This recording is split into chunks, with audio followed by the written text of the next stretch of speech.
The Torenza Passport Mystery. The camera stopped for a heartbeat, and then everything on the screen melted away. On the small monitor in the security room, the woman sat very still on the plastic chair in the sterile holding room. Her passport lay open on the metal table. Her luggage waited, tidy and locked. Outside, distant jet engines hummed. Inside, the fluorescent light buzzed like a trapped insect. Then the woman blurred. She did not stand. She did not run. She simply became less there, like a photograph left too long in the rain. Her edges feathered. The air near her shimmered. One of the guards leaned in and shouted, but the audio on the tape caught nothing but a thin hiss. In less than a single second, the figure in the chair was gone. What was left on the table did not belong to any country on earth.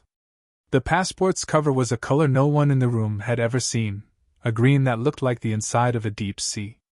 Its emblem was strange, circles and lines that fit together like a small map. The passport photo showed a face with eyes too calm for human panic. When the guards leaned closer, the photo seemed to change. The woman's face smudged like ink and folded into something else, a tight, bright cluster of dots and lines that looked like a star map.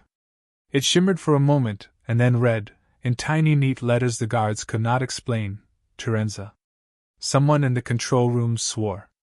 Radios crackled with people calling for backup. Cameras around the holding room had recorded everything.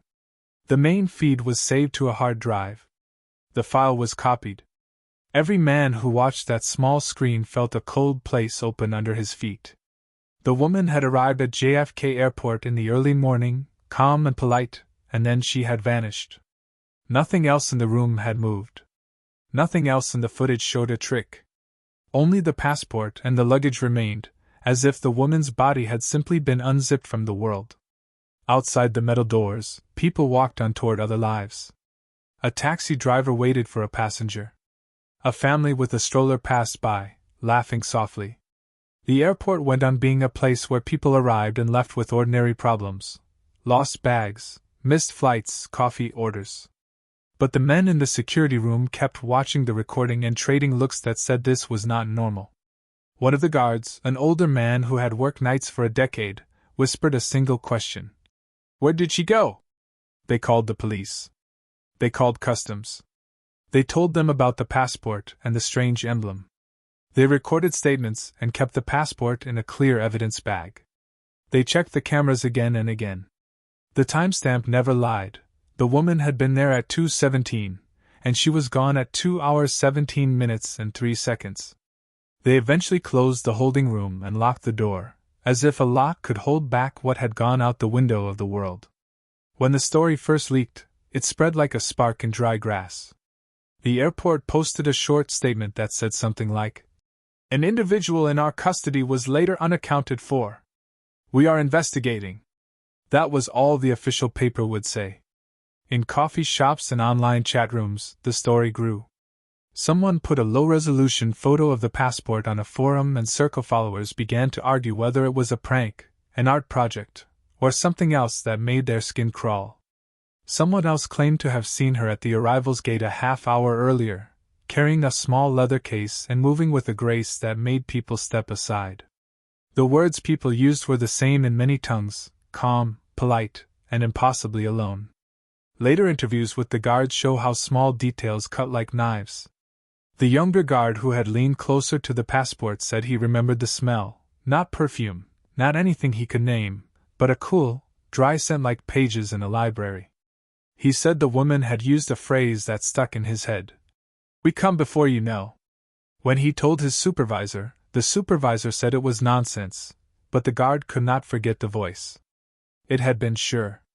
The woman's documents became a stranger's dream. The passport had stamps from places that did not match any maps. The printed currency looked ornate and unspent, its papers soft and patterned with tiny symbols. A small boarding pass said she had arrived on Flight 17T, which did not appear in any public schedule. A customs officer who tried to track the flight in the global system found nothing. Every database returned the same cold message, and no record found. Word spread further when a short clip from a bystander's phone surfaced, shaky footage taken near the curb at the arrivals lane. It showed nothing supernatural, only a woman in a long coat walking with a light step. She passed the camera and looked straight into the lens for a moment. Her eyes held something quiet. A comment under the clip read, "She looked like she was from somewhere else." The clip had been posted and reposted. Speculation poured in like rain. Some said she must be a performance artist who staged the whole removal. Others argued that a viral video could be crafted from anything, and the internet favored a good story. An editor at a national paper called it a prank the next morning, and a late-night show host joked about aliens checking in for the wrong terminal. But for every mocked headline, more people spoke in voices that had gone small and careful. People who taught physics guesses and people who taught children said the same thing. Whether proof or lie, the passport was real on the table in the security room, and the woman had disappeared. In the quieter hours, the airport staff told different stories. A janitor who worked the night shift said he had seen the woman's suitcase sitting alone on a bench. He had paused to pick it up and carry it to Lost and Found. When he passed the holding room, the door was locked. Later, sitting in his small car in the parking lot, he said he felt like something watched him from the runway lights. He drew his hands through his hair and said, "I don't know what she was, but you don't forget that look." The passport sat in evidence. Analysts tried to study its ink and paper under microscopes. The emblem on its cover puzzled designers who had seen national flags and seals from around the globe. They said the emblem had proportions and symmetry that did not match any human language's usual markers. A linguist requested a copy of the printed text on the passport. When she looked, her eyes widened. The characters were not letters she recognized. They were shapes that repeated like a rhythm. On the page where a passport would normally list birthplace and citizenship, a small phrase was written in careful English: Planet Torenza. At a public press conference, a government spokesperson tried to calm the crowds. He read a prepared statement about misinformation and cyber hoaxes and careful investigations. He used phrases like ongoing inquiry and no verified information. Reporters shouted questions. One young reporter called out, "Did she say she was from another planet?" The spokesperson paused and then said, "That statement is being examined with all the appropriate seriousness." Online, the story gave birth to new myths overnight. Conspiracy threads sprouted maps showing where Torenza might be if it had coordinates.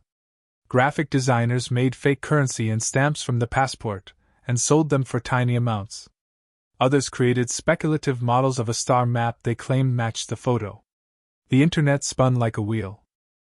Others created speculative models of a star map they claimed matched the photo. The internet spun like a wheel. People who wanted to believe found reasons to believe. People who wanted to laugh found reasons to mock. But the guards who watched the tape and the analysts who held the passport in gloved hands could not make the story small. For days after, the airport was careful. They kept the holding room sealed. They ran extra cameras and checked the wires. A specialist came to test the footage for tampering. He said the file had no signs of editing, but he was careful with his words. "There is noise," he told them. "Something in the feed that is not usually there." He tapped a printout and explained how the pixels near the woman had different properties, like a patch of heat. It did not explain the woman vanishing, but it made a subtle place open in everyone's thinking where wonder could move in. 9 nights after the event, the passport photo changed again, without anyone touching it. Security staff were asleep in a tiny break room when a junior officer did one last sweep. He glanced at the evidence bag where the passport was kept and thought he saw something. He turned the bag into the light, and for a slow, heavy second, the ink in the photo rewound and became a cluster of stars, the same small map that had flashed earlier.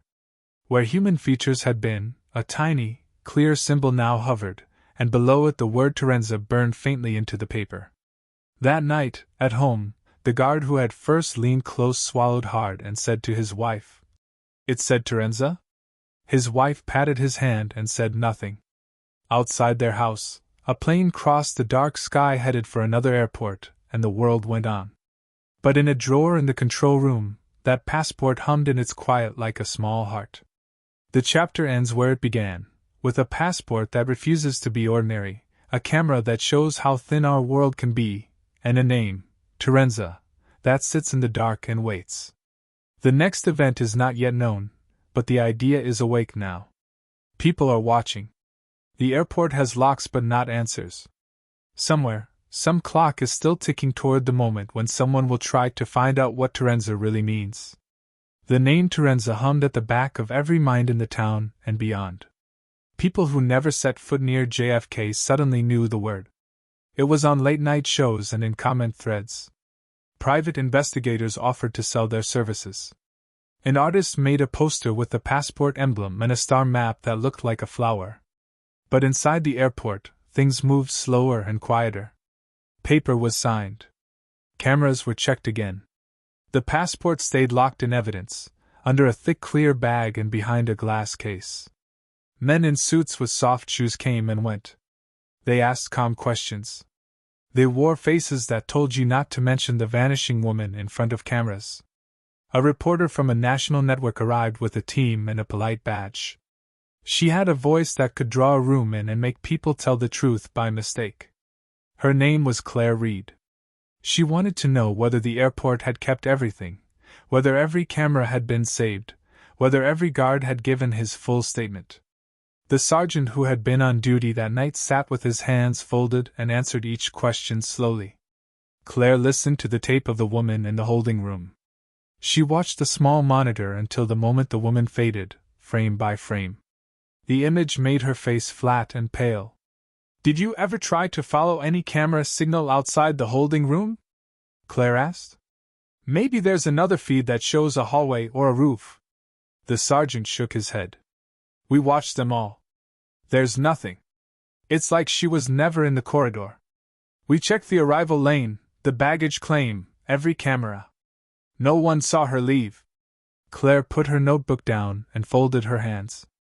"And the passport? It's in evidence. We sent samples to a lab," the sergeant said. "They said it's made of fibers that don't match anything in our systems. It reacts to light like—" He stopped himself. "Like the dye misbehaves." That night Claire filed a story that was careful enough to avoid panic but curious enough to pull people in. She read out the phrase Torenza and the camera lingered on the passport sealed in its bag. The segment ran with interviews of skeptics, with an inspector who explained database limits and a linguist who said the emblem could be an invented script. The internet ate it up. View counts rose. Calls came in from people who claimed to have seen strange lights over New York in recent months. A blogger posted a blurry image of a sky with 3 slow orbs of light that hovered and then blinked away. The comment section filled with theories. Some theories were small and clever, a hoax of impeccable craftsmanship, a performance art piece gone wrong, an elaborate prank by a viral marketing firm. Other theories were wider and quieter, interdimensional travel, a diplomatic mission from somewhere beyond the stars, or a person who slipped through a wall of time because the universe had a seam. None of them could explain the passport changing, the photo that became a star map, or the tiny phrase in English printed on the page, Planet Torenza. 3 weeks after the woman vanished, a retired aerospace engineer named Paul Rivers emailed Claire a short message and attached a blurry photograph of a small device. He wrote that he'd been walking his dog near the airport one night and found a dark object in the grass. It was round and no larger than a bread box, and it had fine scratches across its surface like someone had tried to write tiny letters. Paul said he'd left it alone and taken a single photo before a security patrol found him and took the object away. Claire called the number on the email and arranged to meet Paul. When they met, the retired engineer moved slowly. His hands had the same careful steadiness they used to have when he soldered panels in a hangar. He told Claire he felt like the object was too cold for things on Earth, and that when he held it near a piece of paper, the paper's ink changed color in a way that made the shapes look like galaxies. Claire asked why he hadn't told the airport first. Paul said he did, but the patrol had looked at him with polite interest and then took the object to a lab. He sighed and said, "They won't tell me anything." A week later, the lab called Claire. The object was real enough to be recorded in a report. Its composition was unusual. It held traces of elements that matched no known alloys. The report used the language of careful uncertainty. Unidentified compound, atypical crystalline structure, trace isotopes not catalogued. Someone stamped the report, classified, in red. Newsrooms smelled like coffee and quiet that day. Claire's producer wanted to run the piece with a tight timeline. The producer wanted to ask for a comment from a government agency. Legal said not yet. The passport sat in a clear box and the lab files sat in a secure folder. The words Torenza multiplied like a virus, in promotional emails, in late-night chat rooms, in small classrooms where kids drew stars and circles and pretended to be passengers from another planet. Then, a family in Long Island called. They said their neighbor's dog had been behaving strangely for days, whining at the sky and refusing to go outside after dark. They'd taken their own photos, a faint blur above the trees that looked like a small glowing shape. Claire sent a cameraman. The cameraman took footage. But like the other images, it was always softer than memory. The light in the sky was a suggestion that something had once been there. The airport invited a panel of experts, linguists, material scientists, folklorists, and a woman from a university physics department. They debated in a room with a long table and microphones. They spoke carefully about evidence and probability. Their words were like fences holding back a herd of imagination. The linguist pointed to the emblem and suggested it might be an invented script designed to look alien. The material scientist said the fibers in the passport might be an experimental blend. The folklorist reminded everyone that myth often begins with an inconvenience and grows into an explanation.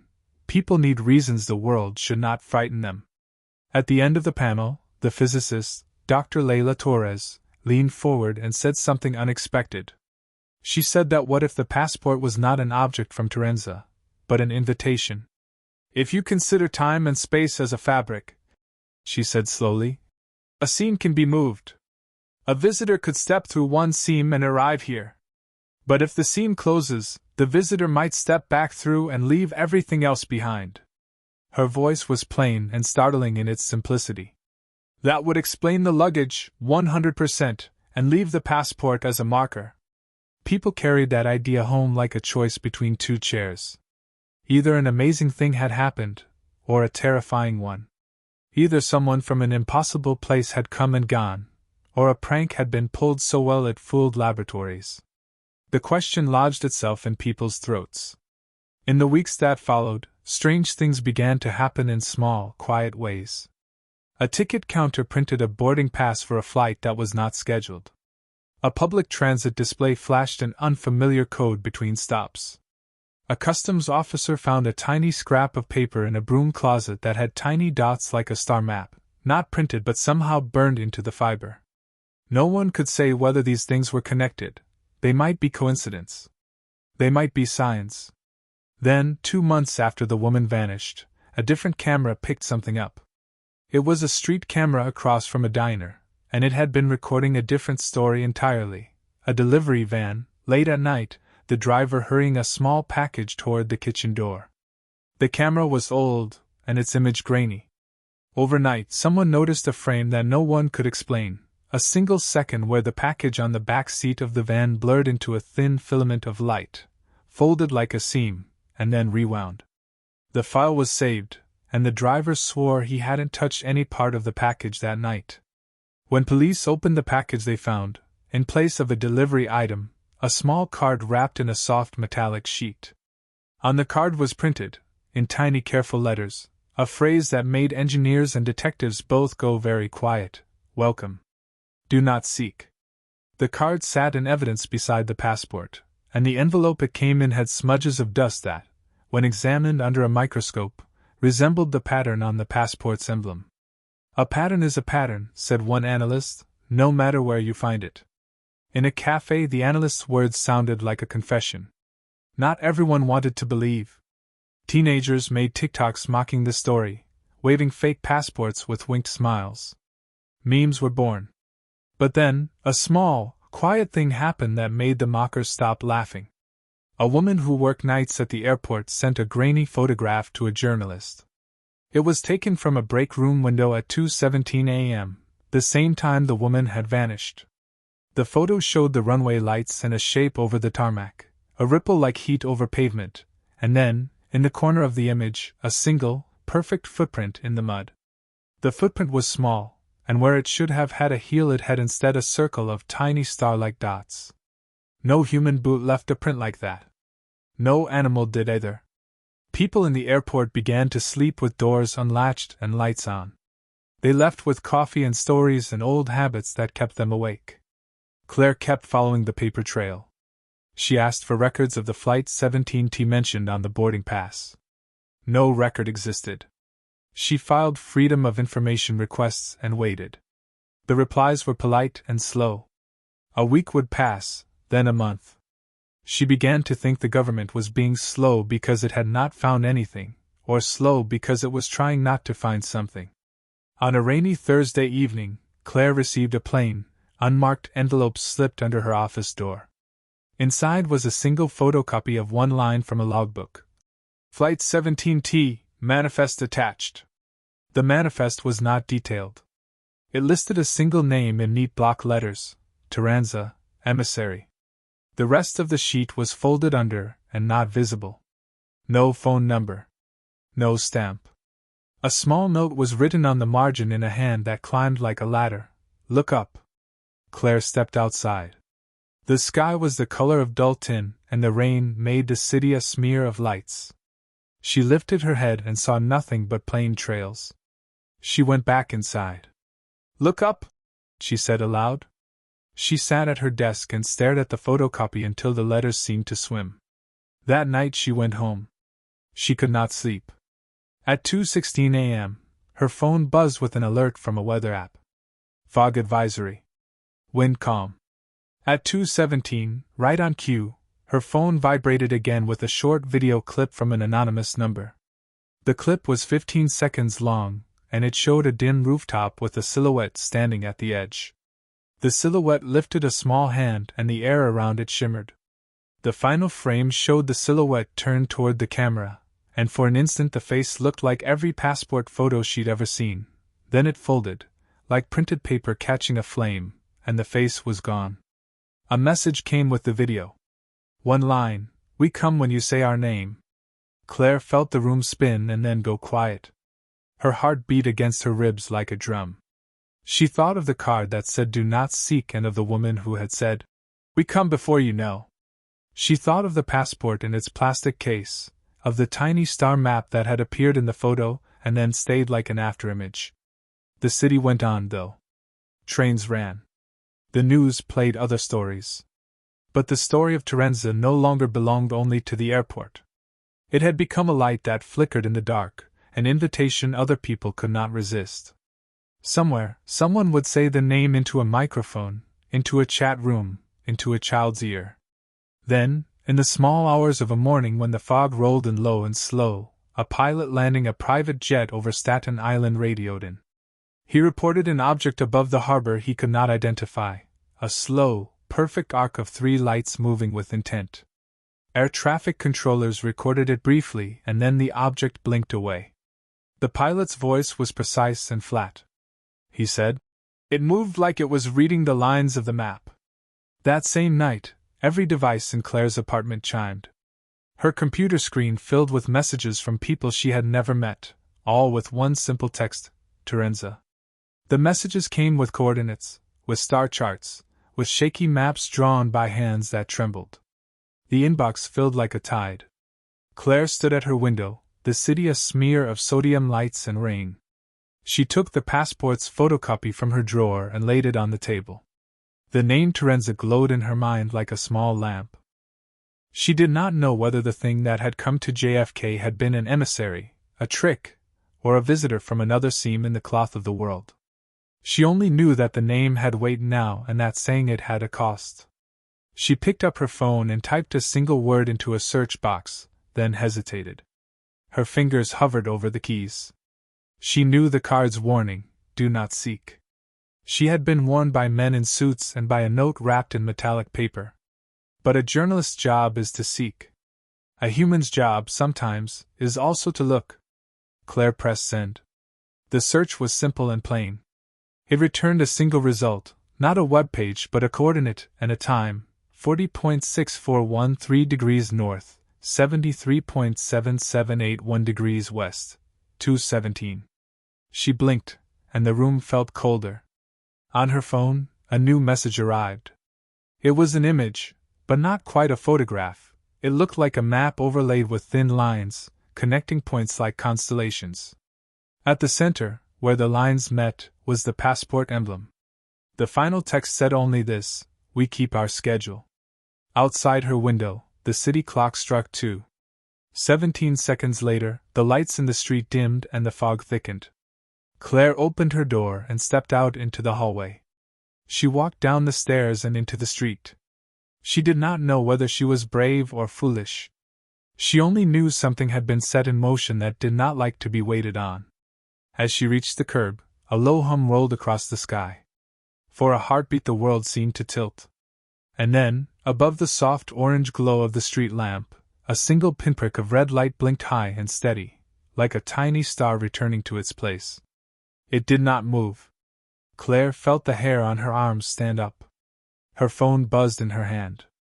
The screen showed one new message. It read, "It is time. No one ever saw the woman from Torenza again. The passport remains sealed in evidence, untouched, unreadable, and still, warm to the touch.